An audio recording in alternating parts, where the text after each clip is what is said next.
سلام، امیدوارم خوب باشین. الان قراره بریم داخل تلگرام یک ورکفلو درست بکنیم که از داخل محیط تلگرام ایمیل بزنیم که این پروژه جذاب رو میریم شروع میکنیم. ببینید، قدم اول ما یه دونه تلگرام تریگر میخوایم که مشابه ویدیو قبلی که من دوباره این مراحل سریع انجام میدم، هم برای یادآوریه، هم اگر ویدیو قبلی ندیدین حتما ببینین، به خاطر اینکه باید این مراحل رو کامل دیده باشین تا بتونین اجرایش بکنین. حالا من یه AI ایجنت دارم، اینجا میام عرضم به حضورتون یه دونه مدل انتخاب میکنم. به این صورت اینجا ما یه دونه تست مشابه ویدیو قبلی که به شما گفتم میزنیم. اینجا یه دونه تلگرام انتخاب میکنیم، send a test message text message. خب اینجا هم قرار بود آیدیمون وارد بشه، بعد اینجا یه دونه پیغام تست میذاشتیم، بعد اینجا سیستم مسیج.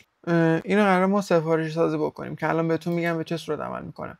من میام از اینجا تلگرام رو باز میکنم، یه ربات جدید درست میکنم که فرایند از اول انجام بشه. میام یه دونه ربات جدید درست میکنم، اسمشو میذارم جیمیل تلگرام. اسمشو درست قبول کرد، جیمیل تلگرام 2026. قبول نکرد، یه دونه آندرلاین بات هم بعد براش بذاریم. الان قبول کرد. من میبینم کپی میکنم، اول از اینجا میام رباتمو باز میکنم، اینجا رو میزنیم، استارت رو میزنیم. اینجا الان محیط رباتم. میام اینجا، حالا شما ممکنه همون ربات قبلیتون رو داشته باشین. من حالا یه دونه ربات جدید زدم، اتصال برقراره. اینجا جمینای رو داریم. اینجا ما یه طول میخوایم که من جیمیل رو انتخاب میکنم، اینجا میذارم. خب این الان اساس ماست. قبل از اینکه بخوام اینو درستش بکنم، اول بیام اتصالاتش اوکی بکنم، اون اتصالات شروعی که برای تلگرامه. بعد میریم داستان گوگل این جیمیل رو بهتون میگم. من یه دونه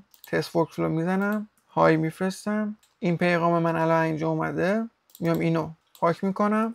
قرار شد درگ دراپ کنیم. تاکید میکنم اگر ندیدین ویدیو قبلی رو ببینید. answering Persian رو سمپله، میتونید نزنید. میزنم، بعد اینجا پاسخ این رو پاک میکنم، آوتپوت اینجا میذارم.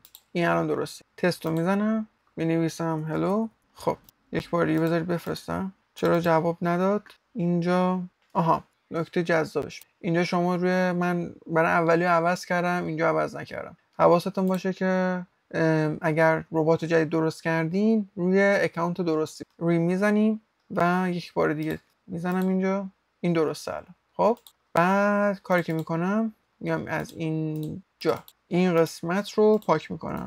الان یک بار دیگه هلو بفرستم. اینجا الان من سوالو فرش فرستادم و یک جواب فارسی به من داد. خب یه مرور بکنیم. اینجا ما یه AI ایجنت داریم، تلگرام تریگر داریم. تریگر ما به محض میفرسته این پیام متنی که قرار شد درگ دراپیه که به شما توضیح دادم، منتقل میشه به AI ایجنت. AI ایجنت این سوال رو میگیره با توجه به اون سیستم مسیجی که داره، که اینجا گفتیم بهش فارسی جواب بده، که ما انگلیسی فرستادیم فارسی جواب داد، یعنی درست اینجا تنظیم شده.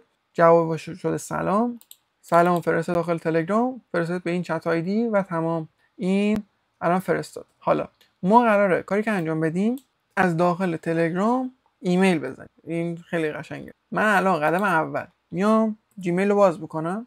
جیمیل اولم باز شد، جیمیل دومم باز میکنم. خب من الان اکانتم این سرور رو تنظیم کردم روی این اکانتیه که با این جیمیل. الان میخوام بیام از این اکانت به این اکانت ایمیل بزنم. حالا بریم تنظیمش بکنیم ببینیم به چه صورته. از اینجا من میام روی اکتیویت میزنم.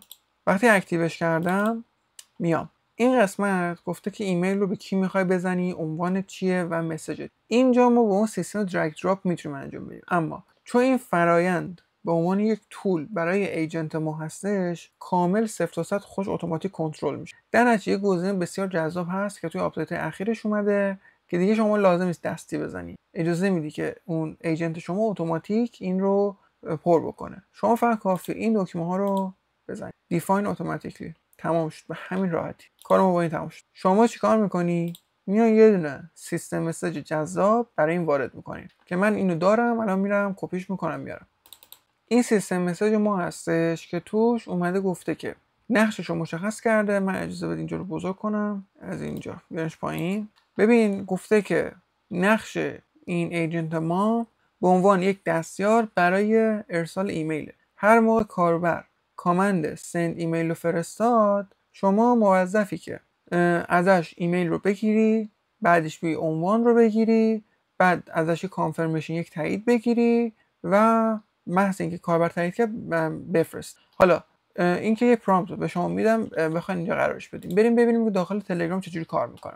قبل از اون ما داخل رباتمون یه نکته که خیلی مهمه، چون این سوال جوابه، پاسخهای قبلی رو باید تو خودش نگه داره. مثلا وقتی ما میگیم مثلا من امیررضا هستم، اونم میگه باشه تو امیررضا هستی.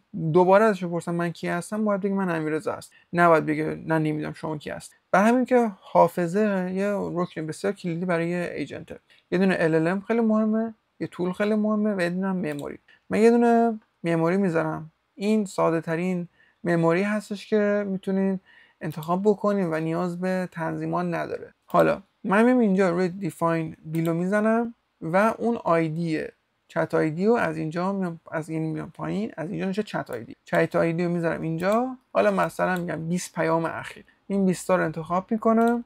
این الان خیالم از اون قدرت حافظش راحت شد. حالا اقدام بعدی میایم تست میکنیم، شروع میکنیم. اما گفتم یه فرمانه تحت عنوان سند ایمیل. این سند ایمیل رو ما باید تعریف کنیم توی تلگرام. اینجا من نوشتم سند ایمیل که کامنده. این کامند باید تعریف بشه که اگر کاربر استفاده کرد این فرآیند انجام بشه. من میام داخل باتفادر، میام برای همین ربات دومی که درست کردم روی منو میزنم edit your bot، این رو انتخاب میکنم. این میشه این ربات جدیدی که درست کردم، انتخابش میکنم، روی edit bot میزنم، روی edit command میزنم. اینجا گفته دستور تو وارد کن. حالا دستور چجوری وارد میشه؟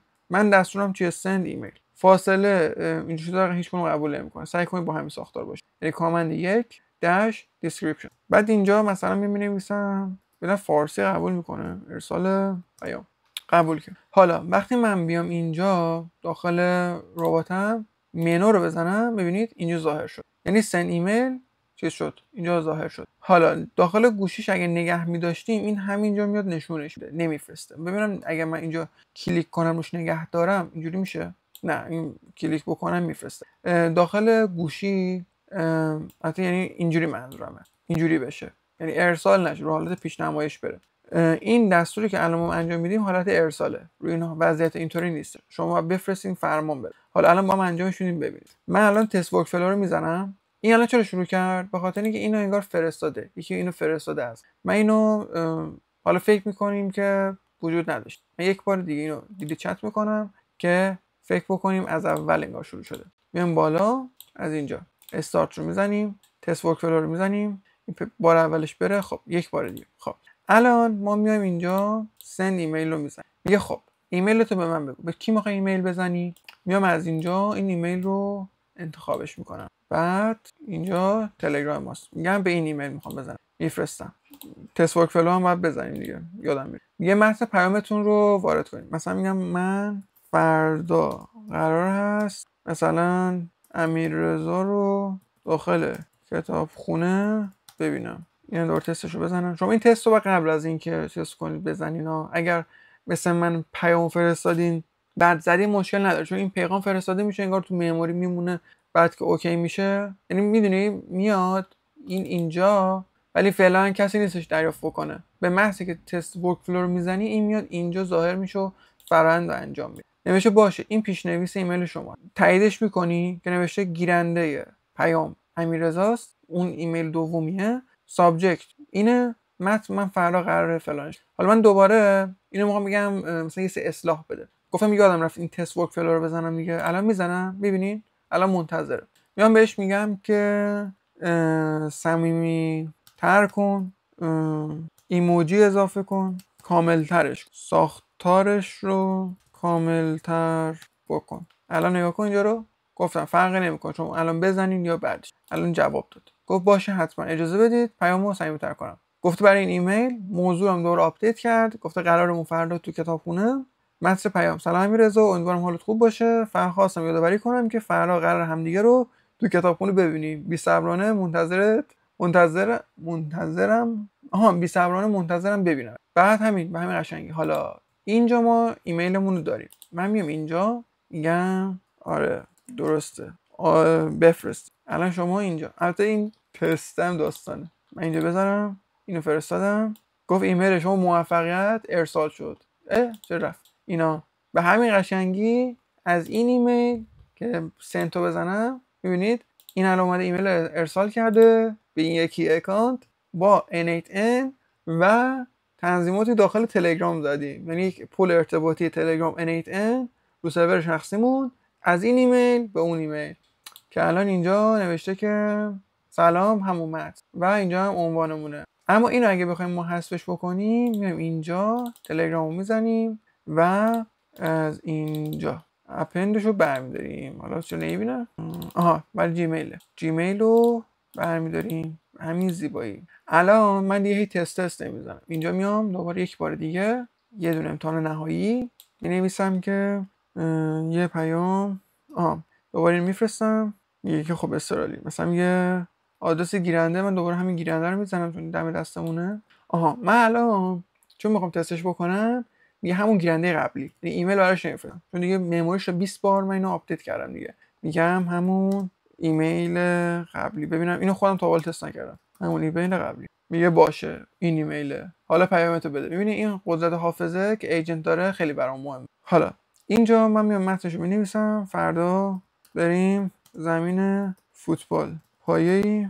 الان اون تست اینا رو دیگه ما نمیزنیم دیگه، قرار شد این اتوماتیک انجام بشه. اکزیکیوشن دونه دونه داره اینجا میندازه، میبینید لحظه‌ای داره تغییر میکنه. الان اینجا ما هی داریم مموریمون استفاده میکنیم. اینجا گفته این متنه، میگم آره داش عالیه بفرست بره. الان اینا میبینید اینجا نشه رانینگ، ایمیل ارسال شد، روی 2 ثانیه این ایمیل ارسال شد. الان میبینید اینجا برنامه زمین فوتبال بدون اینکه اون پیغام تکراری N8N رو بنویسه. فردا بریم زمین فوتبال پایه‌ای، اینم از اینم سنت، یه رفرش، تمام. به همین راحتی اطلاعاتشو براتون داخل توضیحات گذاشتم.